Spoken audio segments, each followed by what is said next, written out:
you're tuning in right now, Nico, one of the leading, come model, come, producer, actor, fitness trainer, a boxer. Huyu jamaa amesomea mpaka ile vitu za kupaka Cutex. Huyu anakuja as a package mtu wangu. Nipake mafuta. I don't know kama kuna single ladies hapa, we'll find out about you kama kuna mtu. I have got amazing listeners ambao wanasikiza sasa. Imagine you're getting someone ambaye anamprotect. Yeah. Physical presence pale. Good looking always. Almost a full package. Almost a full package. Almost. All right, we're here to have a conversation. Glad to have you on Base Radio to see the KE. We're here to hear your story. Of course, some of us want to be inspired by you with Johnny. Someone who want to understand this. Is that something, by the way, you feel like I've not mentioned? Not really. Though I also did fashion design. Fashion? But that wasn't for me. It has a story on its own. Wow. Nairobi mji wa kutafuta. Unasema mjini lazima tujitume. Sebastian, I want to get to understand this. Where is inspiration coming from? Basically, it has to do with where somebody was raised first. Because where you are raised usually determines a lot about your personality. True. Yeah, how much you can handle and how far you can go. Because unajua mambo ya town, masaa ndio machache. Mchezo wa town. Yeah. Umetokea wapi? Okay. Me born and bred in Nairobi. Basically almost all over Nairobi, but mostly Eastlands. I was born in Korokocho, stayed in Madare, moved around Ruma Flats, Babadogo. I was in Chandaria Primary. Then we moved to Githurai 44, Zimmerman, Kahawa, stayed in Mwiki, moved back to Zimmerman.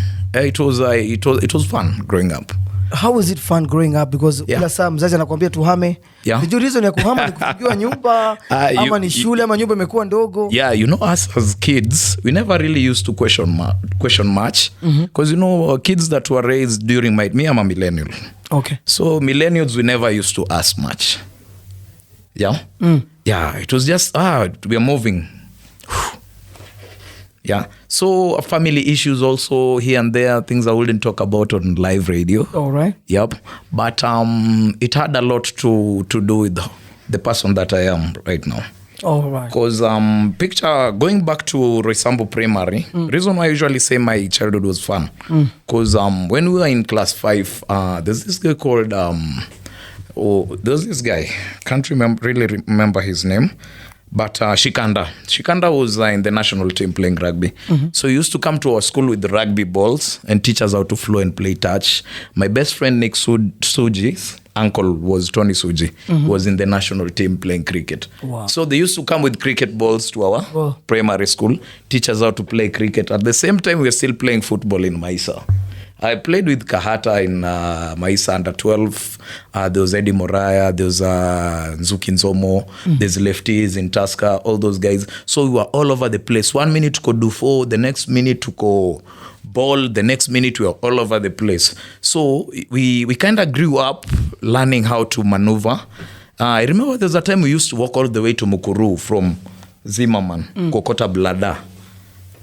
And it was quite interesting. We'd walk for like 5 kilometers. Even our parents used to get worried. Because imagine boy child back then, we were crazy. Because you would leave the house 5 minutes later, you're 10 kilometers away. Wow. Yeah. All right, we're gonna find out more about Sebastian journey. Of course, finding himself, doing what he loves now. But for now, I've got some TikTok remix by one and only Raskobi featuring Major and Ska Mkardinali playing on baseradio.co.ke. Keep it baseradio.co.ke as we come back with more in the next week. It's Wahala, no worries. B and Ime featuring Adekuna Gold and Shine TTY now playing on baseradio.co.ke. Just to welcome you guys, if you're tuning right now, welcome to baseradio.co.ke. I'm being joined by Sebastian, a fitness trainer, a model, a boxer in studio to share his journey. Bro, Sebastian, unajua pale mtaani, a lot of things happen always mtaani. Vijana mtaani, sometimes we get confused, sometimes we lose directions, sometimes kuna watu ambao wanatu mislead, but you're always finding yourself doing the right thing at the right time. You fall in love with boxing. I don't know how this happened. Ulikuwa unapenda kuona reso pale kwa TV. How did this happen, bana? Yeah. So me and boxing, I had an uncle who played boxing. Uncle Jacobish. Jacob was a bodybuilder. Okay. My dad was a sports person. And so us moving through these different estates, like in Zimmerman, we stayed in like 12 houses in one estate. It was quite interesting. Yeah. So us having to move around from school, from estate to estate, and only boy. Yeah. 3 sisters, like 3 cousins. House was always full of ladies. So anytime you moved, and back in the days, if you didn't have a bigger brother, kila mtu alikuwa anakuhanda. Hey. Yeah, so I had to learn how to defend myself. So I tried taekwondo, but I wasn't really feeling it. Yeah. Then I started doing boxing. At the same time I was playing rugby, and at the same time I was playing football, because I was a confused kid. Let's say I'm a typical Gemini. Okay. Yeah, so I started boxing, and something funny that happened, I used to fight a lot at school. So when I started boxing, the fight stopped. So guys were like, it was quite weird, because they would have expected me to fight more now that I know how to fight. But it happened that people started fearing, Nani boxes in, Nani knows how to fight, so keep off. So it was a way of me trying to find myself and defend myself at the same time. And I have sisters. It used to help, because uspige wa boys unajua ni bro nani. It used to help, but not so much. Okay. Yeah, so me with boxing, like back then in Zimmerman, Githurai, Kahawa, Githurai 45, guys that used to play boxing, they had some sort of a street cred, because most of the toughest guys back then used to do boxing. You see, now it was a way, if you wanted to earn a living, let's say when they kwa stage ubebeshe hapo kwa stage upatiwe mbambao tunaita kamagera. Now most people don't know about hii mambo ya kamagera, but it started in Githurai 45, because most guys will go to the gym, Tommy G or Thailand Boxing Club. Thailand was the first one. Okay. Was the pioneer, and they trained boxing, had like 2 fights or 3 fights, then come back.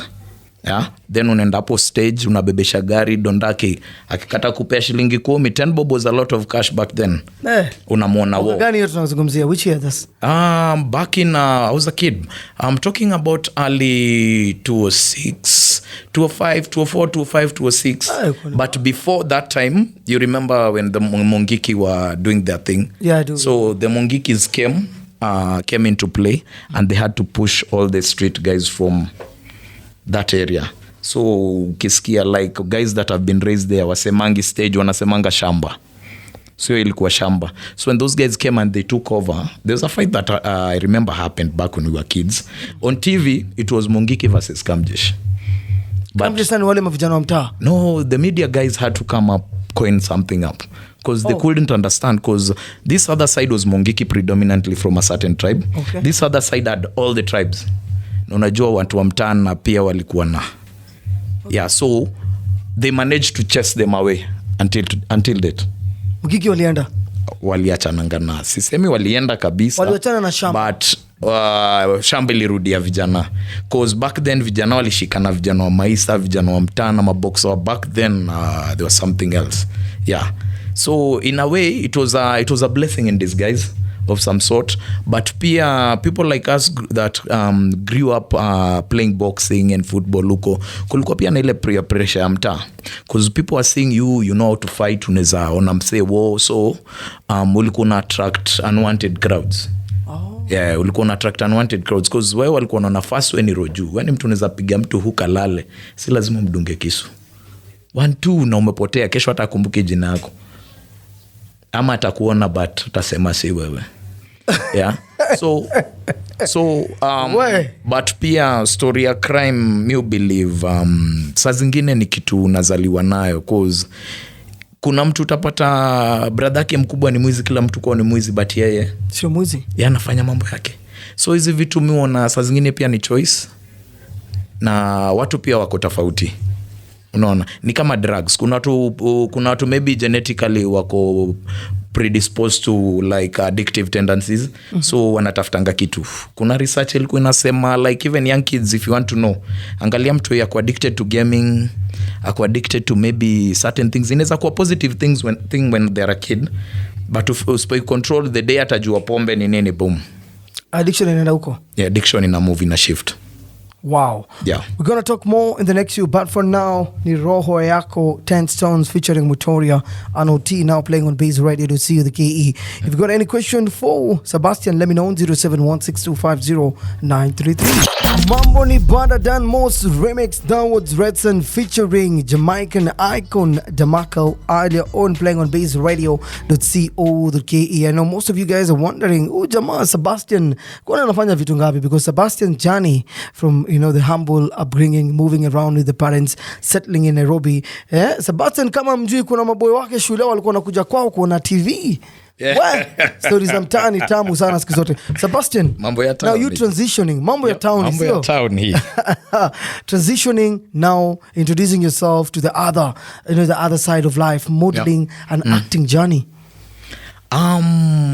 Flash. We go back to when I was a kid. Yes. Yeah. Only boy in the house, in the family. Yes. All sisters plus mom. Dad wasn't there so much. Kulikuwa na mshike kidogo. Lazima but he used to come around. Nakumbuka fun times alikuwa anapeleka kasatu na watch ball ananika hapa. Kwa study. Yeah. Best memory. Game ya Gor Mahia na FC Leopards, vurugu ikatokea, tear gas na nini. So people are running this way. Dad amenieka hapa. Tunaenda hivyo, tunapita makarao. Nobody touched us. So from at an early age nilikuwa najua kwetu we are different. What? So hata later nikicheza boxing I was like, kwetu tuko different. There's something special. Yeah. You feel it. Unaona. So the few times nilispend na my dad ilikuwa kidogo but ilikuwa worth. Ni zile vitu unaweza kumbuka. Yeah. So best memories you can pick from your dad? Yeah, games. Me, dad alikuwa kiwa around, tunaenda kuwatch ball. Sport shoes nilikuwa nabaiwa kama kitu ingine. Yeah, hata ningepotea niende wapi niseme tungu acheza ball, done. Kesi imeisha. Yeah, alikuwa napenda sports sana. Yeah. So sisters, mom, wali grow up wakiwatch The Bold and the Beautiful. Na Seba alikuwa mdeadly kuchora. Ask around. Roysambu Primary nilichora machats kutoka class 3 mpaka class 8. Minjo nilikuwa nazichora. Na zilinisaidia kwa science nilikuwa mfiti kwa hizo machats na nini. Hizo madiagram unazizoea. Unaona. So mimi kumaliza shule walikuwa so hellbent. Nilikuwa mind yangu ilikuwa nikimaliza shule cheza boxing, ningie jeshi ama ningie Kenya Police. Ushaona mtu yako na dream kama hiyo? Mimi nicheza tu boxing ingia jeshi ama Kenya Police. Cause wale wase megro nao wameingia jeshi cause boxing wasn't paying. The only way you could get paid ni ucheze amateur boxing uingie polisi, prisons ama Kenya Police ama jeshi. So after kumaliza shule marks haikuwa poa sana. So my mom na my sisters were like, hapana wewe ndo fanye fashion, si tunajua. Now though I was good at drawing, so it's like let me try this shit out. Though shida ilikuwa moja, me I'm a high energy person. So nilikuwa sketching nini I was all good. But sasa ile party ya kwenda Nairobi Textiles kuchukua material kukanya charani chaka. Afu mimi naturally musheka mkono, so ukinieka nozi na shindano ngori. What? Unaona. So that's how I ended up at Vera Beauty College. Nikafanya fashion kidogo, then kuna date tulikuwa tunapiga story. Kulikuwa na staff wakina Wiki walikuwa wameanzisha KNT, Kenya National Theatre. Back then ilikuwa inaitwa hivyo. Ilikuwa inaitwa lunch, free lunch time something spoken word. Kina Dufla walikuwa na kama na perform hiyo time, bado wako wamepenya. Akisikia hii story atakumbuka. Hapo KNT. Wacha to make sure tumeiweka on record. Yeah. Ndio Dufla kijaribu kuuliza hii story. Tunamtolea. Let's go Sebastian. Yeah, ilikuwa inaitwa free lunch something. Okina Dufla walikuwa na kama wana perform, watu walikuwa na kama wanapiga ma spoken word. Then there's a group walikuwa na kama wanapiga ma drums hapo KNT. So kulikuwa na audition. Na nakumbuka that audition we were like 300 people na ni kama tulichukuliwa si wote. So tukaambiwa, so kwa hiyo audition yote imechukuliwa, so mnahitaji kulipa 1500. Tutapeleka sijui wapi training. Tulikuwa tuende Ngong for training. So that last day nye tulifaa kulipa tuende, mimi sikuwa na do. So nikatulia home. Hiyo siku napigiwa na mbweni aje Seba. Jalango amekam na wale wasio wameshikwa. Kumbe tulikuwa tunakoniwa. Unaona. So some of my friends tukijaribu kufuatilia do yao irudi na nini, Jalango alitusaidia. Sijai meet Jalango but kama anaweza kumbuka it was in 2013 hapo. Yeah. So nikapatana na Jacob, kulikuwa na Jacob KNT, akaniambia so wewe ukitaka poa enda Phoenix, enda huko we jaribu hata volunteer. So mimi nikakanyaga mguu, sijui hata Phoenix Theatre, but nakumbuka Nairobi Half Life wakiongea story ya Phoenix, unaona. So nikapatana na David Opondoe. Back then David Opondoe ndio alikuwa MD Phoenix Theatre, na George Mungai alikuwa ametoka. Nikapatana na Temko Lavida na walikuwa natafuta mtu wa mkono. So mimi nikaambiwa we Seba, we come anza kesho utakuwa SM stage manager. So unajua stage manager sounds big, but basically wewe ni mtu wa mkono. Mimi ndio akina Nick Ndeda walikuwa kikao, because mostly Phoenix kulikuwa na tradition ya ukicholewa na buy chipo. Unabai wase wote ama unabai mse mmoja? Watu ulikuwa unapata karibu kila mtu alikuwa anachelewa. So kila mtu anakamna fries tunaziweka kwa plata tunakula, then watu wanaanza kurihas. Unaona? So it really helped because unapata saa zingine one professional actor amechelewa because wanariasia play. Na mimi am there, so I'll take the script, help them because mimi ndasomea mwenye yuko. So ikaanza kunisaidia kubuild up pole. I remember my first stage play I ever watched was called Killing Time. Kama kuna mtu anakumbuka Killing Time, it was a 2-man show. 2 hours. Gilbert Lukali himself na Marian Nungo. One of the best shows I've ever watched. Na unajua show ilikuwa ina run Wednesday, Thursday, Friday, Saturday. So mimi ninakuaga tu pale daily na nimeka hapo mbele na kuna sound effects Temko ameka huko kuhusu. Unajua theater how they conduct their business. Yes. It was an experience. I was like, this is where I need to be. So second play mimi ndio nilikuwa sasa na SM, mimi ilikuwa inaitwa Backlash, ilikuwa na Nick Ndeda, ilikuwa na Frida Muhindi, David Opondoe was there, Vike Gishora. So mimi nilikuwa mtu wa mkono, Seba costume ya huyu ni piga pasi, niende hii, fanya hii. So I had my chance to be on stage bila kujua, because they needed a waiter, because there was a scene where it's a bar setting, wameenda out, and this lady wants milk na ni kwa bar, lazima wait at a time. So mimi nimekuja hapo na bota yangu, nimekuja kuuliza kinywaji, nimambiwa no, we need milk. Sikuwa na lines, but it had an impression on me mpaka wa leo, na nakuanga thankful because I had to do it. We had to rehearse for it for 3 weeks, then do the show. Unajua show iko na run ati wiki moja imeisha, 3 weeks consecutively, Wednesday, Thursday, Friday, Saturday, same thing mpaka unaikram. By the time show inapigwa, show ya mwisho, kila kitu imeiva. Unaona, it was quite an experience. Na unajua ni experience yenye watu wengi wapatangi, na si kila mtu alipata kufeel what we used to feel there at Phoenix. Nakumbuka Peter Kawa collapse backstage. I was the one who was there with him, nikimkorogia strungi na skari, and he had to go back on stage and perform. Ukisikiza story ya Peter Kawa, kuna time asemanga ashai collapse backstage Phoenix.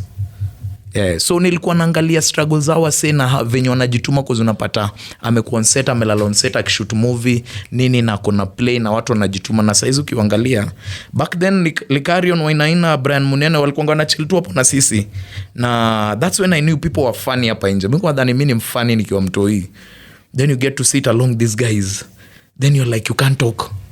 We kazi yako ni kukaa pale na kusikiza, unasikiza watu wazima wakiongea, and they were funny as fuck. Big up to Brian Munene, my good friend of mine, Peter Kawa as well. They say in life, Bruce Macau as well. Bruce, I know Bruce very well, a good friend of mine as well. Just to update you, you know what? There's no small role or big role. Once an actor, always an actor. We wanna have more in the next hour, but for now, just to keep it going, keep it based, ready to see all the KE. We're entering into the third hour. Tunakuta day ndani ya Base Radio to see all the KE. It's 6 minutes past 4 p.m. and if you're joining us right now, this is Block with Silver Kido, happening every day of the week from Monday to Friday from 2 p.m. till 5 p.m. Just to let you know, guys, I've got Base Radio hoodie to give away to my Base Radio family. For you to stand a chance to win, simply let me know how many Base Radio presenters do you have on Base Radio, as well how many Base Radio shows do you have. Send your response to 0716250933. Sebastian, a fitness trainer, boxer, model, has an amazing journey, bro. All this, all that time, finding yourself now doing modeling. Yani unafanya model, unalipa bills, umekuwa kwa billboard, umekuwa kwa TV. Mtu wangu, mtaani pale watu wanasema uliomoka. Yeah, inakonga challenge because okay, going back to the modeling part. Yeah, so I was working at Phoenix, right? Yes. So, but I couldn't get big roles because sometimes you'd see auditions and you go there, you see it's people so you're like these guys can't even audition me. They'll fail me. Sometimes when you go somewhere and some people usually feel lucky if they find somebody they know interviewing, because they'll be like, maybe I've got the job, it's automatic. But to me it was kind of scary, so I started going for auditions. Then I saw a City Models agency was looking for models and stuff.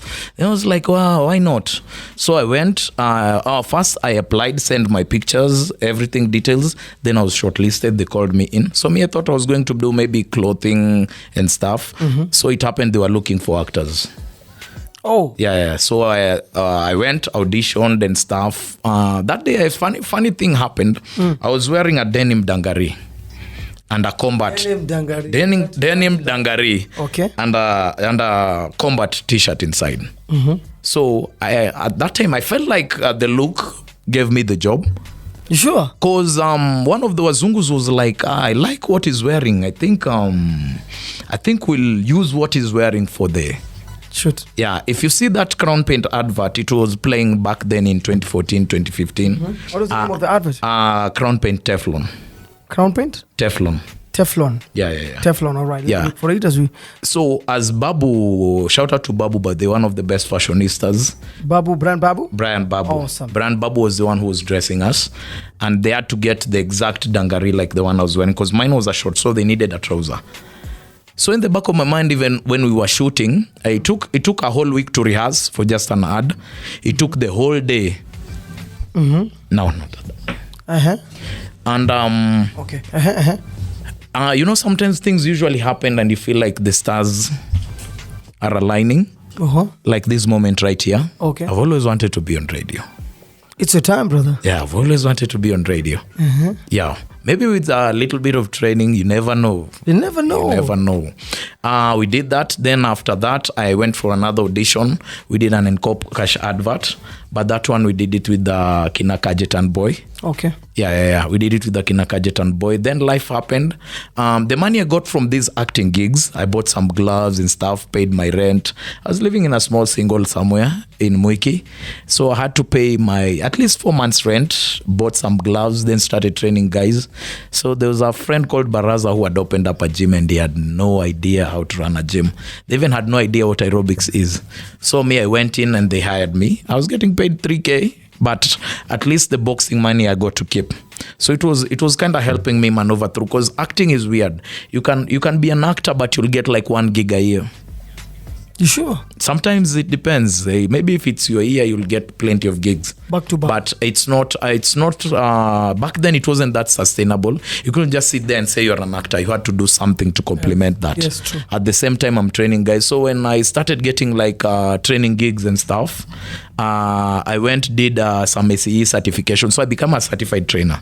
Because most places you'd see they're looking for a trainer, you go there, they ask you, are you certified? Oh. Yeah, so before that I had to volunteer because I was training in a local gym. Hizi za machuma. Hizi ukiingia there's no music. Ni pating. You're getting. Yeah, so I had to volunteer at Kasarani Sportsview Hotel. The late Gabu gave me a chance. First day the trainer was supposed to come in and do the class, came in late. So I had to warm up the class 30 minutes. By the time he was coming in, everybody was done. Yeah, and that's how I became a professional trainer. Then I went to work in Thika. Then moved back to Nairobi. There's a time I was working for South Fitness. Shout out to South Fitness. I was working at Coca-Cola HQ. That was back in 2016. Then moved to Karatina. I was a gym manager there at Omega Gardens Hotel. But I had to stop working there because, some long story. Okay. Yeah, I can't really say it up here because, that's personal. It's personal. Went to work at Nakuru, Rift Valley Sports Club. Then went to Eldoret, Rupa's Fun and Fitness. Then due to some family issues, I had to come back to Nairobi and sort them out. In the meantime, I'm working at Golden Gym, Mountain View Mall. Okay. Yeah. And I had to go back to school.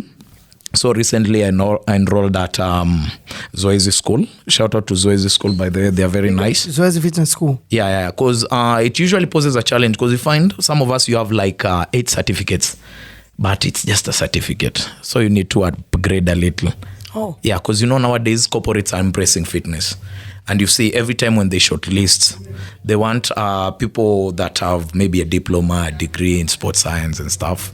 Yeah. So it's That's so if serious. you So if you want to upgrade and start earning better, you need to go back to school.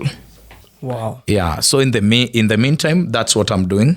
As we also plan for Mr. and Mrs. East Africa Bodybuilding.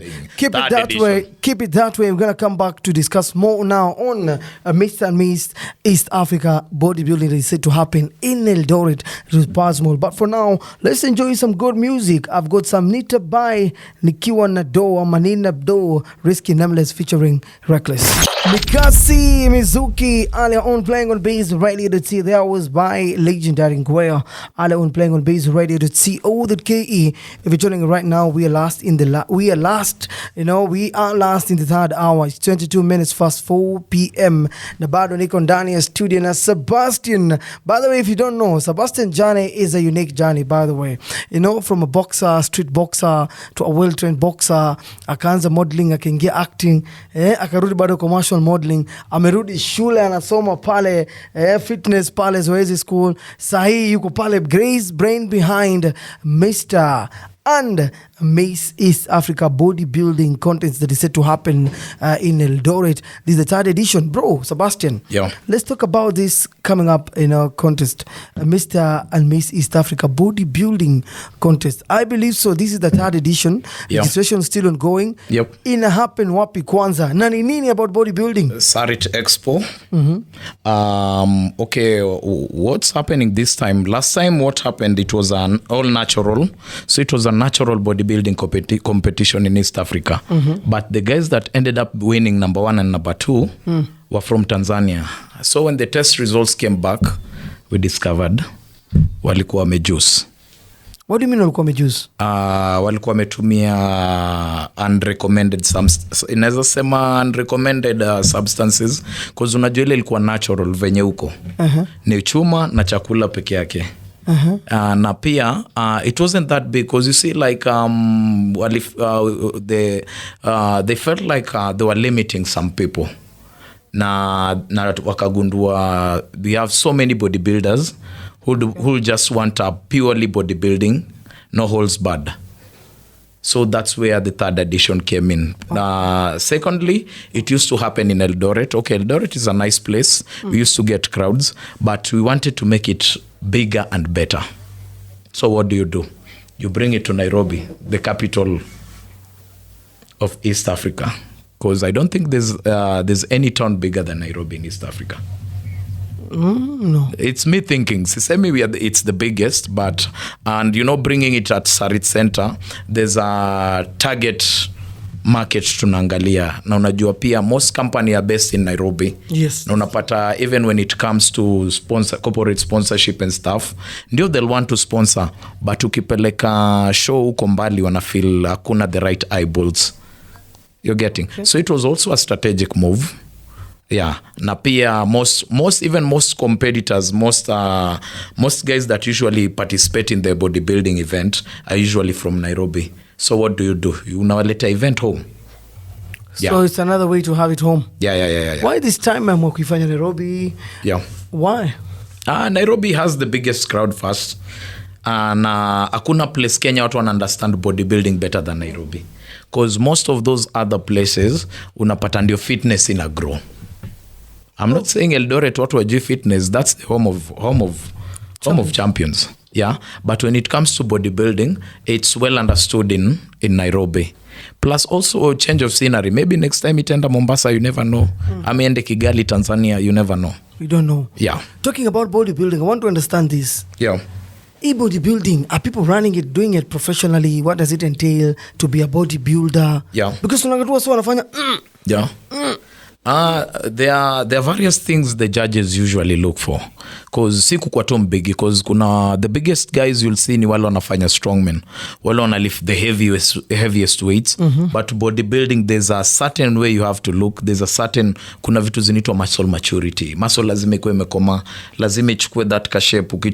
Ukichukua bodybuilder na weke hapa textbook ya biology, unaona the muscles zinakaa the way they are described. Yeah. So kuna posing, it's becoming a form of an art. Kuna watu online wanaingianga tu kupose tu na mziki na wanapata likes, unaona. Na unapata watu wamesubscribe to their channels, unapata watu tu wanaenda pale kupose. So things are changing for the better. Na unajua bodybuilding, it's part of our day to day life, because we all, hata kama watu udanganya mimi sitaki kwa certain way, kila mtu anakuanga na that picture. Nikika hivi says mind, nikakuwa this big ama this lean ama this fat, because out here everybody is struggling with their own. Yeah, kila mtu anajua. Most people appreciate how they look, but wawezi mind kulook a certain way, of course. Yeah. So but unapata bodybuilders hao wame decide to go for it. Me, I want to be the biggest. That unique way, that unique body. So for one to understand this, what does it take for one to become a bodybuilder? First thing first, lazima train. Second, nutrition is key. These guys, their diet, hawa watu inafika mali, they even have to measure the amount of food they're eating. Wacha bana. No, for real, it happens. Ask any bodybuilder. Especially right now as we are talking, these guys are prepping for the bodybuilding. It reaches a point where you can't eat ugali, you can't eat chapo. The farthest you can go is sweet potatoes, breast chicken, boiled. Because unaonanga watu waki on stage, they are very lean. Skin ni kama hii t-shirt yangu. Very lean. Body fat lazima ikuwe as low as you can go. Ndio hizo muscles ziweze kupop. Unaona. Na pia we have guys that are using zile vitu zingine. This time tuwafungie nje. Wakam. Tunataka isho ikuwe bigger and better. Yeah.